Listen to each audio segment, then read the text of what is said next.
Hola a todos y bienvenidos a este nuevo audiolibro de Fuego y Sangre, en el cual vamos a narrar el reinado del dragón, las guerras del rey Aegon I. When you play the Game of Thrones, you win, you die.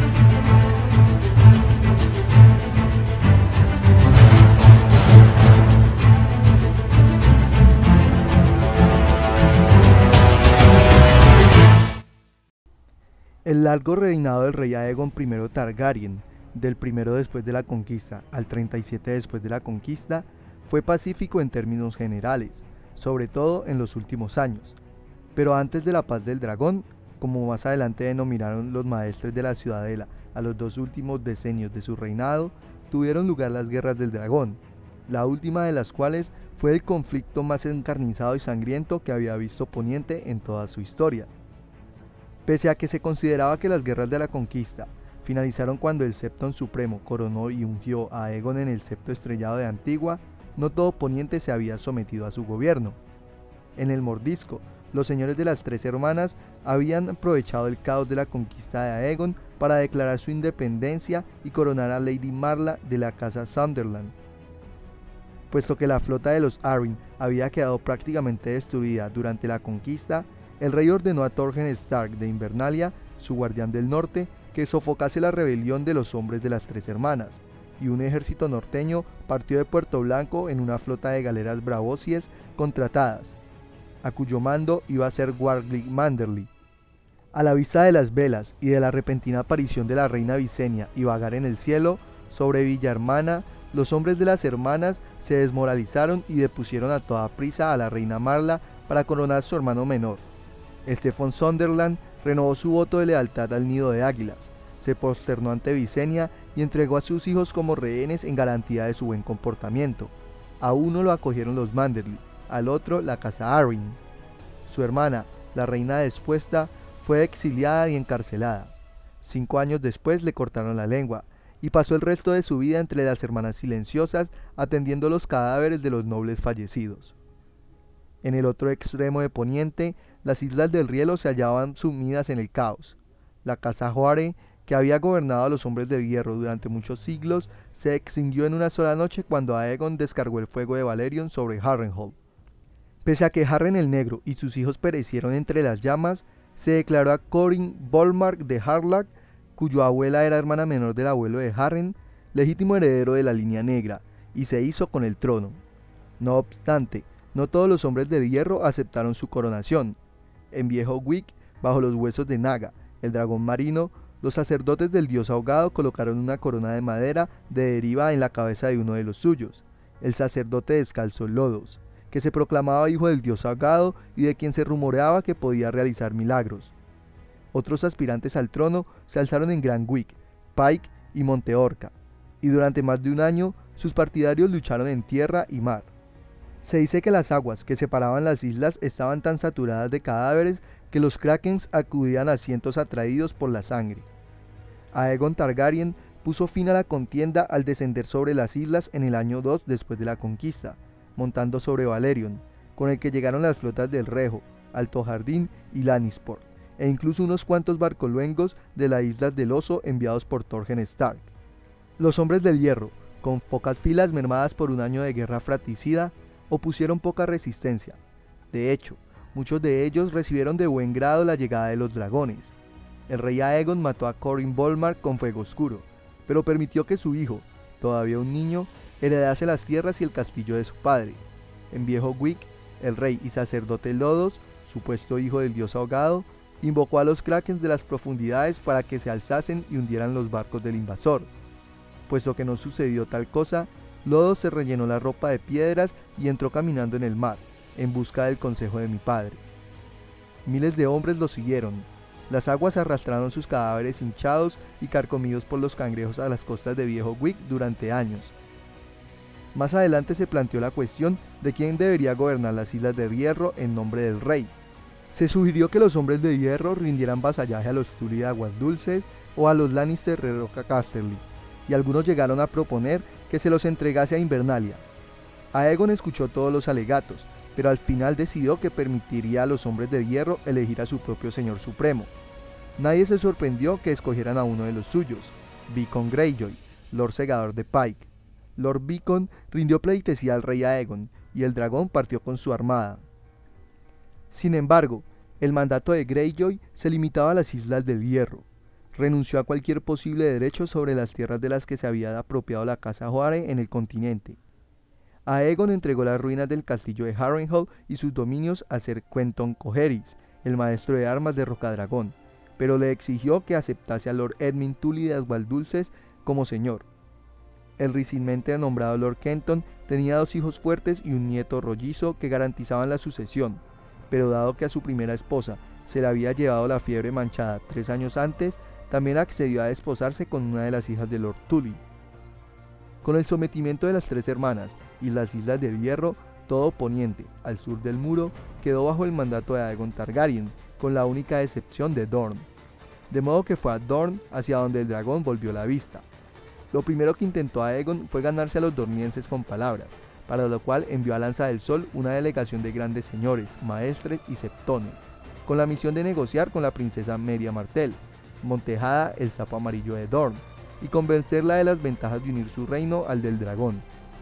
Las negociaciones se prolongaron durante cerca de 1 año, pero no consiguieron llegar a un acuerdo.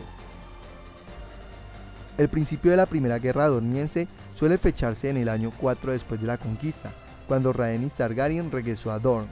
En esta ocasión volvió a fuego y sangre, como había amenazado. A lomos de Meraxes, la reina descendió del cielo despejado y prendió los tablones. Las llamas saltaron de barco en barco hasta que toda la desembocadura del Sangre Verde se llenó de restos ardientes. La columna de humo se veía desde Lanza del Sol. Los habitantes de la ciudad flotante huyeron al río para refugiarse de las llamas, de modo que menos de 1 centenar murió en el ataque. En su mayoría perecieron ahogados, y no bajo las llamas del dragón, pero ya se había derramado sangre. Por otro lado, Orys Baratheon condujo a 1 millar de caballeros escogidos por el Sendahuesos, mientras el propio Aegon atravesaba el paso del príncipe al mando de un ejército de 30.000 hombres, encabezados por cerca de 2.000 caballeros montados y 300 señores y banderizos. Se oyó decir al Lord Harlan Tyrell, el guardián del sur, que tenían poder suficiente para aplastar a cualquier ejército dorniense que intentase oponérseles, incluso en ausencia de Aegon y Valerion. Sin duda tenía razón, pero no le hizo falta demostrarlo, ya que los dornienses no llegaron a presentar batalla, sino que se retiraron ante las huestes del rey, incendiaron los cultivos y envenenaron hasta el último pozo. Los invasores se toparon con las atalayas dornienses de las Montañas Rojas, desabastecidas y abandonadas. En los pasos elevados, la vanguardia de Aegon se encontró con el camino obstruido por un muro de ovejas muertas, completamente esquiladas y demasiado podridas para servir de alimento. El ejército del rey ya empezaba a acusar la falta de comida y forraje cuando emergió del paso del príncipe para encarar las arenas de Dorne. Allí, Aegon dividió sus fuerzas, envió a Lord Tyrell al sur para enfrentarse con Uthor Uller, señor de Soto Infierno, mientras él se dirigía hacia el este para sitiar al Lord Folkweir en dominio del cielo, su fortaleza de las montañas. Corría el 2.º año del otoño y se auguraba que el invierno no tardaría en llegar. Los invasores confiaban en que la siguiente estación disminuyera el calor de los desiertos y hubiera más agua, pero el sol de Dorne demostró ser implacable cuando Lord Tyrell marchó hacia Soto Infierno. En un clima tan caluroso, los hombres bebían más, y todos los pozos y oasis del camino del ejército estaban envenenados. Los caballos empezaron a morir, más y más con cada día que pasaba, seguidos por sus jinetes. Los altivos caballeros abandonaron los estandartes, los escudos, incluso las armaduras. Lord Tyrell perdió a 1/4 parte de sus hombres y casi todos sus caballos en las arenas de Dorne, y cuando al fin llegó a Soto Infierno, lo encontró abandonado. El ataque de Orys Baratheon obtuvo un resultado algo mejor. Sus caballeros forcejearon con las pendientes pedregosas y los pasos serpeantes, pero muchos se negaron a continuar cuando llegaron a las zonas más abruptas del camino, donde los dornienses habían tallado escalones en las montañas. Llovieron rocas sobre los caballeros de la mano del rey, obra de unos defensores que los tormenteños no llegaron a ver. En el lugar donde el Sendahueso se unía al río Will, los arqueros dornienses aparecieron repentinamente cuando la columna cruzaba un puente, y las flechas cayeron a millares sobre ella. Cuando Lord Orys ordenó retroceder a sus hombres, Un gran desprendimiento de rocas les cortó la retirada. Sin posibilidad de avanzar ni de retroceder, los tormenteños cayeron como cerdos en la posilga. Perdonaron la vida a Lord Horace Baratheon junto a una docena de señores a los que consideraron dignos de pedir rescate por ellos, pero los hizo prisioneros Will de Will, el indómito montañés conocido como el amante de las viudas. El rey Aegon salió mejor parado. Tras marchar hacia el este, siguiendo las laderas, donde los arroyos que descendían de las cumbres proporcionaban agua y caza abundante en los valles, arrasó dominio del cielo y tomó Palo Santo al cabo de un breve asedio. El señor de Thor había fallecido recientemente, y su mayordomo se rindió sin luchar. Más al este, Lord Toland, de Colina Fantasma, envió a sus paladines para desafiar al rey en combate singular. Aegon aceptó y le dio muerte, aunque posteriormente descubrió que no se trataba del paladín de Toland, sino de su bufón. Lord Toland había desaparecido. Tampoco había rastro de Meria Martell, la princesa de Dorne. Cuando el rey Aegon descendió sobre Lanza del Sol a lomos de Valerion y se encontró con que su hermana Rhaenys se le había adelantado y, tras incendiar los tablones, había tomado Limonar, Bosque Pinto y Agua Hedionda, los homenajearon ancianas y niños, pero no encontró un auténtico enemigo por ningún sitio. Incluso la ciudad invisible, situada a extramuros de Lanza del Sol, estaba medio desierta, y ninguno de quienes quedaban en ella reconocía saber nada del paradero de los señores y las princesas de Dorne. El sapo amarillo se ha derretido en la arena, dijo la reina Rhaenys al rey Aegon. La respuesta de Aegon fue una declaración de victoria. Reunió en el gran salón de la Lanza del Sol a los dignatarios que quedaban y les dijo que Dorne había pasado a formar parte de su reino y a partir de entonces serían sus leales vasallos, pues sus antiguos señores eran rebeldes y proscritos. Ofreció recompensas por sus cabezas, en especial por la de la princesa Meria Martell, el sapo amarillo. Nombró al Lord John Rosby castellano de Lanza del Sol y guardián de las arenas, para gobernar Dorne en nombre del rey. También se nombraron mayordomos y castellanos para las otras tierras y alcázares que había tomado el conquistador. Después, el rey Aegon y sus huestes partieron por donde habían llegado, en dirección al oeste, a lo largo de las laderas y a través del Paso del Príncipe. Apenas habían llegado a desembarco del rey cuando Dorne estalló a sus espaldas. Los lanceros dornienses surgieron de la nada, como flores del desierto después de la lluvia. Recuperaron dominio del cielo, Palo Santo, Thorn y Colina Fantasma, en una quincena y pasaron por la espada a las guarniciones reales. Solo permitieron morir a los castellanos y mayordomos de Aegon después de haberlos sometido a un largo tormento. Se dijo que los señores dornienses cruzaron apuestas a ver quién era capaz de mantener con vida a su rehén durante más tiempo mientras lo desmembraba. Lord Rosby, castellano de Lanza del Sol y guardián de las arenas, tuvo un final menos aciago que la mayoría. Después de que los dornienses salieran como un enjambre de la ciudad invisible para retomar el castillo, lo ataron de pies y manos y lo arrastraron a la Torre de la Lanza, donde la aventajada princesa Meria lo arrojó con sus propias manos por una ventana. Pronto quedaron solo Lord Tyrell y sus tropas. El rey Aegon había dejado atrás a Tyrell al partir de Dorne. Se consideraba que Soto Infierno, una fortaleza del río Azufre, estaba bien situada para sofocar cualquier levantamiento, pero el río era de aguas sulfurosas, y los peces capturados en ellas enfermaron a los hombres de Alto Jardín.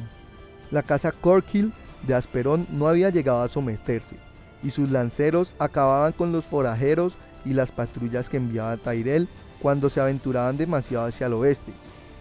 Lo mismo hacían los Bite en el este.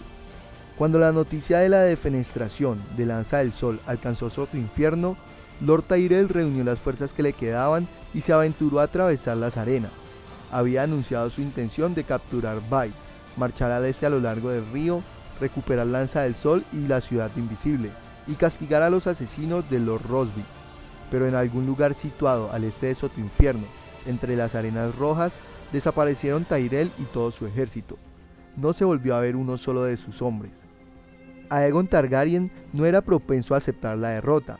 La guerra se prolongaría durante otros 7 años, pese a que después del 6 después de la conquista, degeneró en una serie interminable de atrocidades sangrientas, incursiones y revanchas, interrumpida por largos periodos de inactividad, una docena de breves treguas y numerosos asesinatos y magnicidios.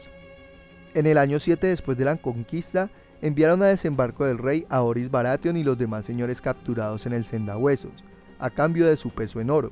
Pero cuando llegaron se descubrió que el amante de las viudas les había amputado a todos la mano de la espada, de modo que nunca pudieran volver a alzarse en armas contra Dorne. Como represalia, el rey Aegon descendió en persona sobre la fortaleza montañesa de los Will con Valerion y redujo a montículos de piedra fundida media docena de sus atalayas y castillos. Sin embargo, los Will se refugiaron en las cuevas y túneles que abordaban sus montañas, y el amante de las viudas sobrevivió 20 años más. En el 8 después de la conquista, un año excepcionalmente seco, los saqueadores dornienses cruzaron el mar de Dorne en embarcaciones procuradas por un rey pirata de los peldaños de piedra, y atacaron media docena de aldeas y pueblos a lo largo de la costa sur del Cabo de la Ira, donde prendieron incendios que se extendieron por la mitad de la selva. Fuego por fuego, se dijo que declaró la princesa Meria. Los Targaryen no podrían permitir algo así quedase sin respuesta. Más adelante, en ese mismo año, Visenya Targaryen apareció en el cielo de Dorne y desató los fuegos de Vhagar sobre Lanza del Sol, Limonar, Colina Fantasma y Thor. En el año 9 después de la conquista, regresó Visenya, esta vez con el mismísimo Aegon volando a su lado, y en esa ocasión ardieron Asperón, Bait y Soto Infierno. La respuesta de los dornienses llegó al año siguiente, cuando Lord Fogler condujo un ejército a través del Paso del Príncipe hasta alcanzar el Rejo, con tanta rapidez que logró incendiar una docena de aldeas y capturar el castillo fronterizo de Canto Nocturno antes de que los señores de las Marcas se dieran cuenta de que tenían encima al enemigo. Cuando la noticia del ataque llegó a Antigua, Lord Hightower envió a su hijo Adam con una fuerza considerable para retomar Canto Nocturno, pero los dornienses lo habían previsto y un segundo ejército, bajo el mando de Ser Joffrey Dayne, descendió desde Campo Estrella y atacó la ciudad. Las murallas de Antigua demostraron ser demasiado fuertes para que los dornienses pudieran superarlas, pero Dayne incendió campos, granjas y pueblos en 20 leguas a la redonda y mató a Garmon, el hijo menor de Lord Hightower, cuando éste encabezó una partida contra él. Al llegar a Canto Nocturno, Ser Adam Hightower se encontró con que Lord Fogler había prendido fuego al castillo y pasado por la espada de la guarnición. A Lord Caron, su esposa y sus hijos los había conducido a Dorne como rehenes. En vez de ir en pos suya, Ser Adam regresó a Antigua de inmediato con intención de liberarla. Pero Ser Joffrey y su ejército se habían desvanecido también entre las montañas. El anciano Lord Manfred Hightower falleció poco después. Ser Adam sucedió a su padre como señor de Torre Alta, mientras Antigua clamaba venganza. El rey Aegon voló a lomos de Valerion hasta Alto Jardín para pedir consejo a su guardián del sur, pero Theon Tyrell, el joven señor, se mostró reticente a plantearse otra invasión a Dorne después del final que había sufrido su padre. Una vez más, el rey desató sus dragones sobre Dorne. Aegon en persona cayó sobre el dominio del cielo, jurando convertir a la sede de los Fogler en un segundo Harrenhal. Visenya y Vhagar derramaron fuego y sangre sobre Campo Estrella, y Rhaenys y Meraxes regresaron una vez más a Soto Infierno, donde las alcanzó la tragedia. Los dragones de los Targaryen, criados y entrenados para la batalla, habían volado entre tormentas de lanzas y flechas en multitud de ocasiones sin sufrir apenas daño. Las escamas de un dragón adulto eran más duras que el acero, y ni las flechas que daban en el blanco penetraban lo suficiente para conseguir más que enfurecer a las enormes bestias. Pero mientras Meraxes giraba sobre Soto Infierno, un defensor situado en la torre más alta del castillo disparó un escorpión y logró clavarle un dardo de hierro de 2 codos en el ojo derecho. La dragona de la reina no murió al instante, se desplomó agonizante y destruyó la torre y una gran sección de la muralla de Soto Infierno en sus últimos estertores. Sigue siendo objeto de debate si Rhaenys Targaryen sobrevivió a su dragona. Algunos sostienen que cayó de la silla y murió, otros que la aplastó Meraxes en el patio del castillo. Unos pocos aseguran que, aunque no la mató la caída, sufrió una muerte lenta bajo tortura en las mazmorras de los Uller. Es probable que nunca se conozcan las auténticas circunstancias de su final, pero Rhaenys Targaryen, hermana y esposa del rey Aegon I, pereció en Soto Infierno, en Dorne, en el año 10 después de la conquista. Los 2 años siguientes fueron los de la ira del dragón. Hasta el último castillo de Dorne fue incendiado 3 veces cuando Valerion y Vhagar cayeron sobre ellos repetidamente. Las arenas que rodeaban Sotoinfierno se fundieron y cristalizaron en algunos lugares bajo el abrasador aliento de Valerion. Los señores dornienses se vieron obligados a esconderse, pero ni siquiera así lograron ponerse a salvo. Lord Fogler, Lord Bite, Lady Toland y 4 señores sucesivos de Sotoinfierno fueron asesinados uno detrás de otro, ya que el trono de hierro había ofrecido el peso de un señor en oro a cambio de la cabeza de cualquier señor dorniense. No obstante, solo 2 de los asesinos vivieron para cobrar su recompensa, y los dornienses tomaron represalias pagando la sangre con sangre. Asesinaron a Lord Cognington del Nido del Grifo mientras cazaba. Lord Mertins de Bosque Bruma murió envenenado junto con toda su casa por un tonel de un vino dorniense, y a Lord Fell lo estrangularon en un burdel de Desembarco del Rey. Los Targaryen tampoco salieron indemnes. El rey sufrió 3 ataques, y en 2 de ellos habría caído de no ser por sus guardias. Una noche tendieron una emboscada a la reina Visenya en Desembarco del Rey. 2 de sus escoltas murieron antes de que la propia Visenya acabase con el último atacante con el filo de Hermana Oscura. El acto más infame de aquella época sangrienta se produjo en el año 12 después de la conquista, cuando Will de Will, el amante de las viudas, se presentó sin invitación en la boda de Sir John Cafferin, heredero de Falkton, con Alice Oakher, hija del señor de Roble Viejo. Después de que un criado traicionero los dejase entrar por una puerta trasera, los atacantes encomendados por Will asesinaron al Lord Oakher y a la mayoría de los invitados, y posteriormente obligaron a mirar a la novia mientras castraban a su esposo. A continuación, se turnaron para violar a Lady Alice y a sus criadas, y por último se las llevaron a rastras para venderlas a un esclavista mirense. Para entonces, Dorne era un desierto humeante asolado por la hambruna, la enfermedad y la peste, una tierra condenada, según la denominaban los comerciantes de las ciudades libres. Pero la casa Martell permanecía, nunca doblegada, nunca rota, como aseveraba su lema. Un caballero dorniense, entregado a la reina Visenya como cautivo, insistió en que Meria Martell prefería haber muerto a su pueblo antes que permitir que acabase esclavizado por la casa Targaryen. Visenya respondió que su hermano y ella estarían más satisfechos de cumplir los deseos de la princesa. La edad y la mala salud acabaron por conseguir lo que los dragones y ejércitos no habían logrado. En el año 13 después de la conquista, Meria Martell, el sapo amarillo de Dorne, murió en su lecho, a decir de sus enemigos, mientras mantenía relaciones íntimas con un semental. Su hijo Nimor la sucedió como señor de Lanza del Sol y príncipe de Dorne. Con 60 años de edad y la salud quebrantada, el nuevo príncipe dorniense no tenía ánimos para continuar la matanza. Comenzó su reinado enviando una delegación a Desembarco del Rey a devolverle la calavera de la dragona Meraxes y ofrecer sus condiciones de paz al rey Aegon. Su propia heredera, su hija Deria, encabezaba esa embajada. La propuesta del paz del príncipe Nimor chocó con una fuerte oposición en Desembarco del Rey. La reina Visenya se declaró contraria en términos contundentes. No habrá paz ni sometimiento, declaró, y los amigos que tenían el consejo privado corearon sus palabras. Oris Baratheon, que se había dejado llevar por la amargura en los últimos años, abogó por devolverle a la princesa Deria a su padre con una mano menos. Lord Oakher envió un cuervo para sugerir que se vendiera a la joven dorniense al burdel más infame de Desembarco del Rey, hasta que todos los mendigos de la ciudad hayan obtenido placer de ella. Aegon Targaryen descartó todas aquellas propuestas. La princesa Deria había acudido como enviada bajo un estandarte de paz y juró que no sufriría daño alguno bajo su techo. El rey estaba cansado de guerrear, según todas las versiones, pero otorgar la paz a los dornienses sin someterlos sería equivalente a aceptar que su amada hermana Rhaenys había muerto en vano, que tanta sangre y muerte no había servido de nada.